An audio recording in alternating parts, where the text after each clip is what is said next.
Hello legends and welcome to Blunt Force Healing podcast. This is episode 401. Yesterday we crossed that magical line of 400 episodes. It might sound silly, but I kind of feel like it is a magical number. It's over a year. It's around nice 400. Obviously, we are waiting for that 500 even more, but it's still amazing to be at this stage, knowing that establishing a habit or actually maintaining the habit, establishing it properly, because reaching the habits after 21 to 30 days and then maintaining it for another 2 or 3 months to ensure that it's actually stabilized and you can maintain it is one story. But going for 400 days already feels amazing. So today is a very nice day here in Ireland, in Donegal town. There was no rain, knock on wood, today. It's a little bit wet at places because I think there was a rainfall in the evening yesterday and a little bit overnight, but in general it's dry, sunny and very nice. We went with Elizabeth, my wife, straight after dropping Julian to school. We drove to the Morvach beach and did our daily walk in the morning. The weather was perfect. It was actually so nice that there was even a lovely partial rainbow in front of us when we were walking. I'll try and put a picture of it in the blog post, so if you're interested, you can go in there. Also on this channel, if you're watching that on YouTube, there is a quick YouTube short that I've added with about 13 seconds of that moment when I was zooming in at the mountain and that partial rainbow. So if you're interested, head on, look into shorts on Blunt Force Healing channel, and the latest one is the one with the rainbow and a nice quote from Albert Einstein as well, because yes, I restarted the effort of putting short videos with quotes to restart the boost and growth of the channel itself, because as you know, journaling like this one,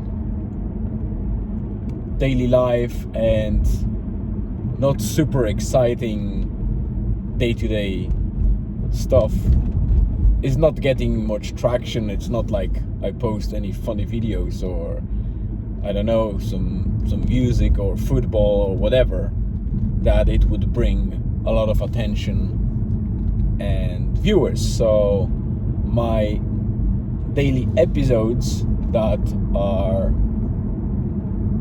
recorded, they don't bring me more subscribers. Well, there are single subscribers that are coming from that, but they are very rare.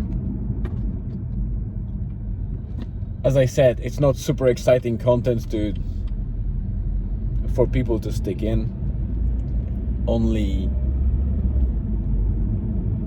hardcore and specifically interested people like you guys are watching these episodes and listening to my podcast. So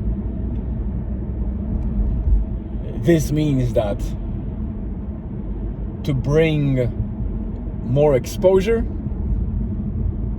to the actual channel and get more people to see it, so that 1% of people will actually get interested and maybe subscribe, is a much harder job than if you have a channel about games or channel about, as I said, funny videos or different kind of funny fails compilation or music, sports, etc.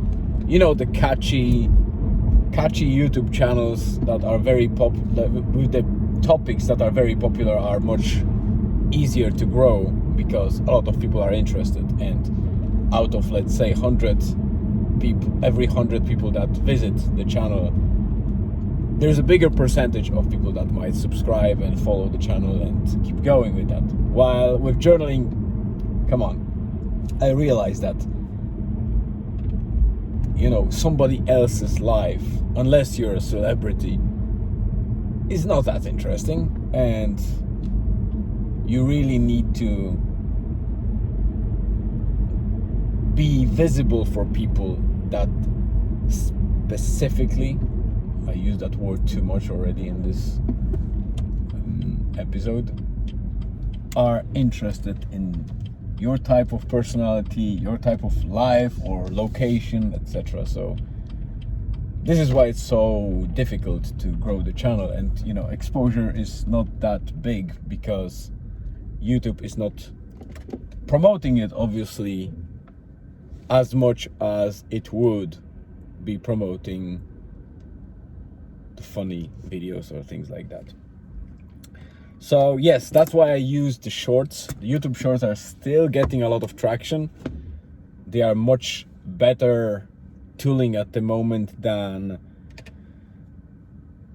equivalent Reels or TikTok videos to grow your channel, especially that you can do them on YouTube, which is amazing. It was probably the best move from YouTube so far, and it already stole a lot of attention from TikTok and Instagram and Facebook. So I suspect that, you know, they will keep pumping money into development of that particular space, and obviously podcasts. So many of you might not know, but YouTube has a dedicated space for podcasts, and while it's not as obvious as Spotify or Apple or, you know, other kind of podcasting platforms, there is an actual section on every channel that has podcasts. Or if you have a channel and you're uploading videos, you can select, for now it's just a playlist that's called podcasts, but this is a very special type of playlist that is pushed by YouTube much more than any other playlist on your channel, and most of your playlists on the channel won't be pushed to the audience, while podcast playlist will be. So this is very important.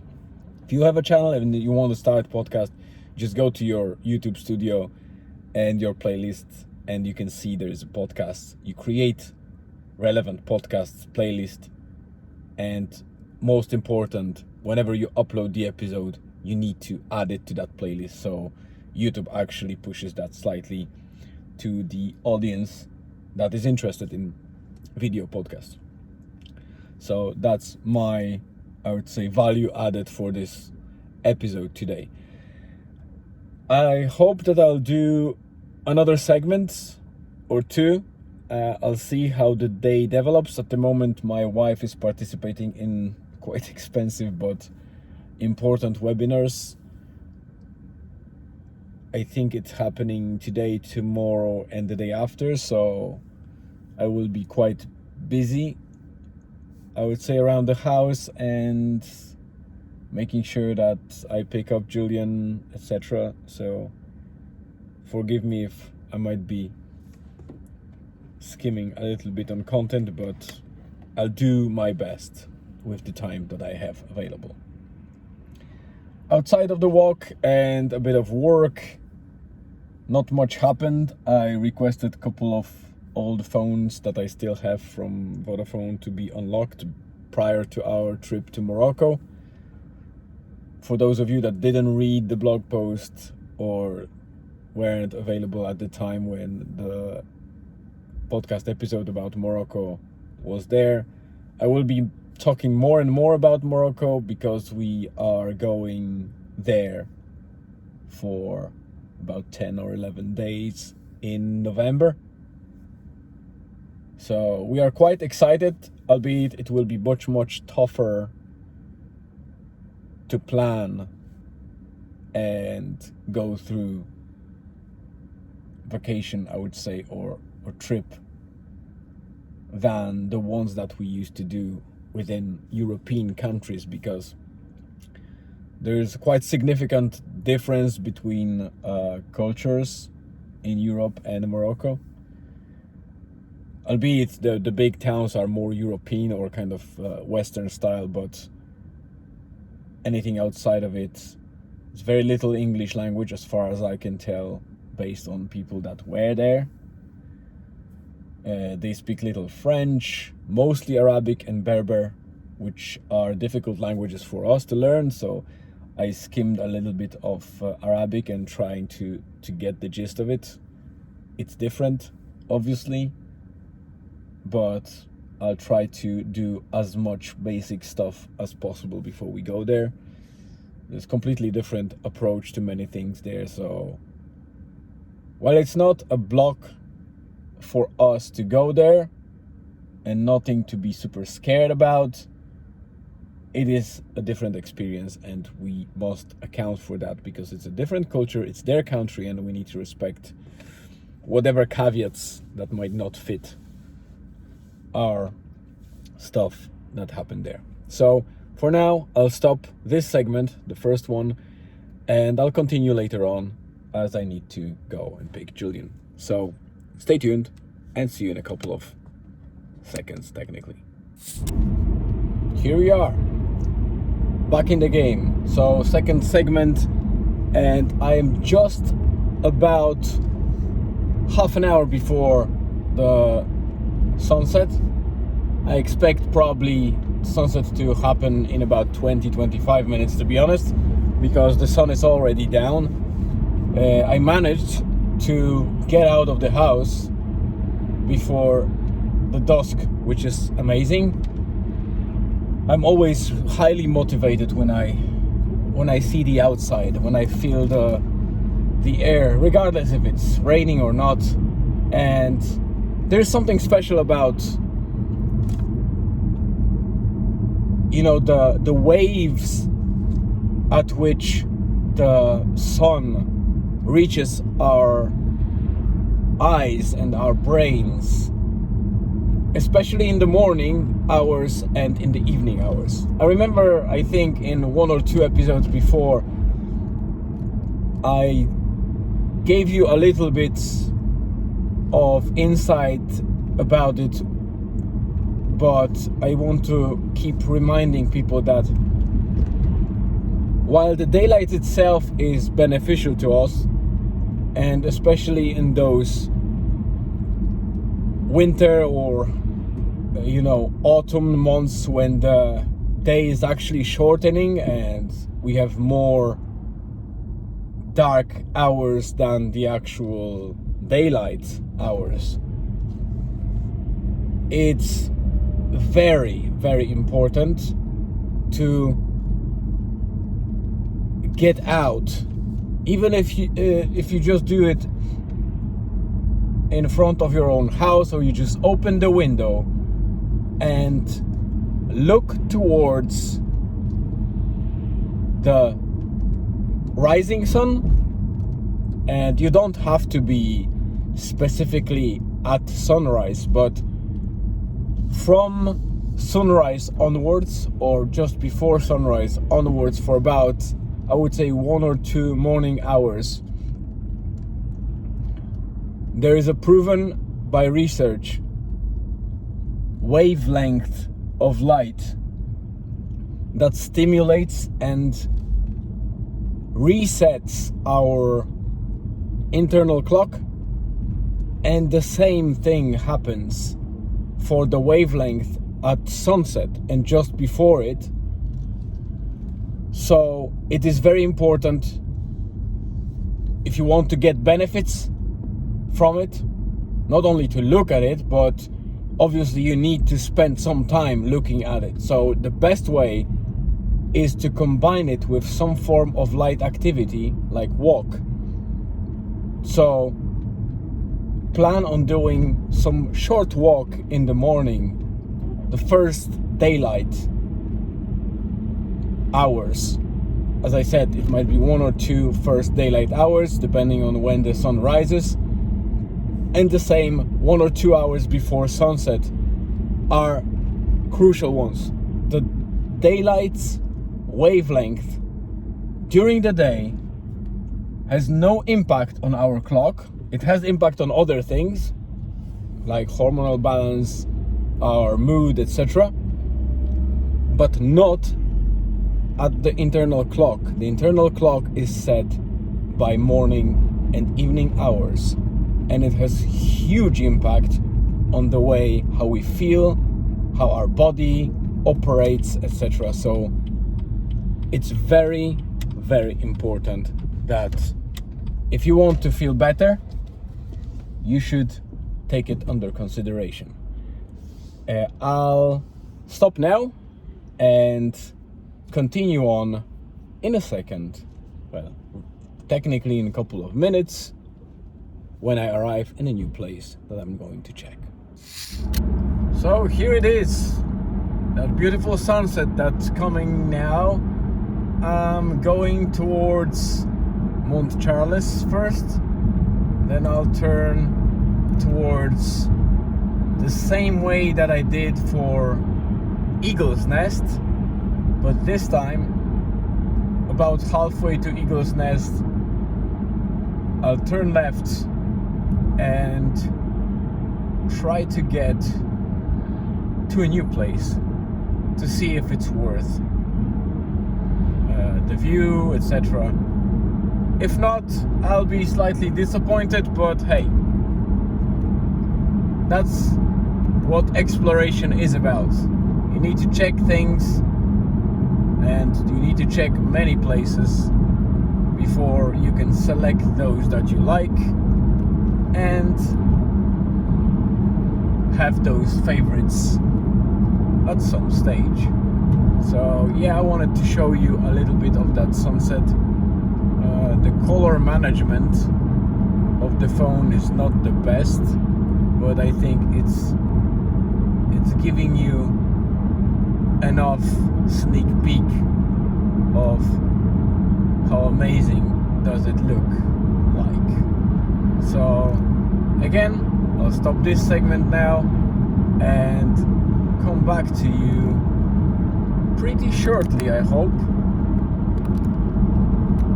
once I arrive at this place. Let me just show you the glimpse of Donegal Bay at sunset that I'm passing by at the moment. Have a look at that. And these things are given to us by nature for free.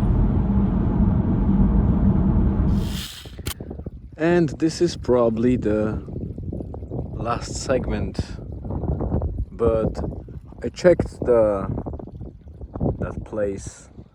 It turned out to be nice, but not as good as this one, so I returned back to Eagle's Nest. It is there in the distance, and again I can only see it from here. Not enough daylight to approach it and climb it. Maybe I'll try over the weekend, I don't know. Let me switch camera to show my beautiful face. I hope you can hear me well. I'm here at the moment. You can see the moon. It's actually, I don't know if I can zoom in. No, I can't. So the moon is actually quite big. Eagle's Nest, my destination for the next weekend probably. Sorry, it's quite windy, so I'll try to keep it short. Today you already heard what was it like. Nothing major happened. My wife had the first day of the webinar. I prepped half of the dinner to make sure that it's a bit easier, and now I'm just enjoying the last colors of the sunlight.